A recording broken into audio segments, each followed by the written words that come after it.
Communist നേതാവ്, എഴുത്തുകാരൻ എന്നീ നിലകളിൽ മധ്യ തിരുവിതാംകൂറിൽ സജീവ സാന്നിധ്യമായിരുന്ന പ്രൊഫസർ കോഴിശ്ശേരി ബാലരാമന്റെ 22ാമത് അനുസ്മരണവും പ്രൊഫസർ കോഴിശ്ശേരി ബാലരാമൻ ഫൗണ്ടേഷൻ ഏർപ്പെടുത്തിയ സാഹിത്യ പുരസ്കാരങ്ങളുടെ വിതരണവും നടത്തി. കോഴിക്കോട് സർവകലാശാല മുൻ pro vice chancellor doctor C Gopinathapillai അവാർഡുകൾ സമ്മാനിച്ചു.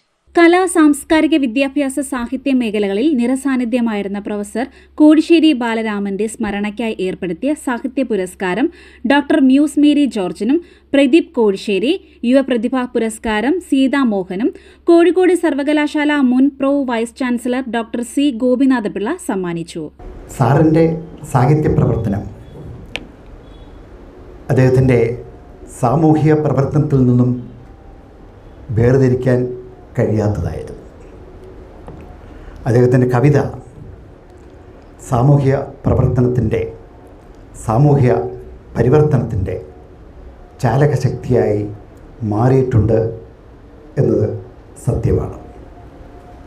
ഒരുപക്ഷെ പി ഭാസ്കരനും വയലാറും ONV പ്രതിനിധാനം ചെയ്ത ആ ചുവന്ന ദശാബ്ദങ്ങളിൽ ബാലരാമൻ സാറിനെയും ഉൾപ്പെടുത്താവുന്നതാണ്. കാൽപ്പനിക ഭാവനയെ വിപ്ലവ ഭാവനയുമായി ഇണക്കി ചേർക്കുന്നതിന്, ചാലിച്ച് ചേർക്കുന്നതിന് ഈ കവികൾക്കൊക്കെ കഴിഞ്ഞിട്ടുണ്ട്. അങ്ങനെ പറയുമ്പോൾ പലപ്പോഴും സാഹിത്യ നിരൂപകന്മാർ ചോദിക്കാവുന്ന ഒരു ചോദ്യമുണ്ട്: കവിത എന്തിൻ്റെയെങ്കിലും സന്ദേശം ആകാമോ എന്ന്. കവിതയിലൂടെ സാമൂഹിക പ്രവർത്തനം, രാഷ്ട്രീയ പ്രവർത്തനം നടത്താമോ? പ്രത്യയശാസ്ത്രത്തെ ആവിഷ്കരിക്കുന്നതിന് കവിതയെ ഉപയോഗിക്കാമോ എന്ന ചോദ്യം ഇന്നും ഉത്തരം കിട്ടാതെ ഇരിക്കുന്നു. കവി തൻ്റെ കാലഘട്ടത്തിനോട് പ്രതികരിക്കുക എന്നത് സ്വാഭാവികമാണ്. സമൂഹത്തിൻ്റെ അംഗമാണ് കവി. സമൂഹത്തിൽ നടക്കുന്ന തനിക്ക് ചുറ്റുമുള്ള കാര്യങ്ങളോട് കവി പ്രതികരിക്കുന്നതിൽ അസ്വാഭാവികമായി ഒന്നുമില്ല. അങ്ങനെ ചെയ്യുമ്പോൾ അത് കവിതയുടെ കലാമൂല്യത്തെ നശിപ്പിക്കുമോ?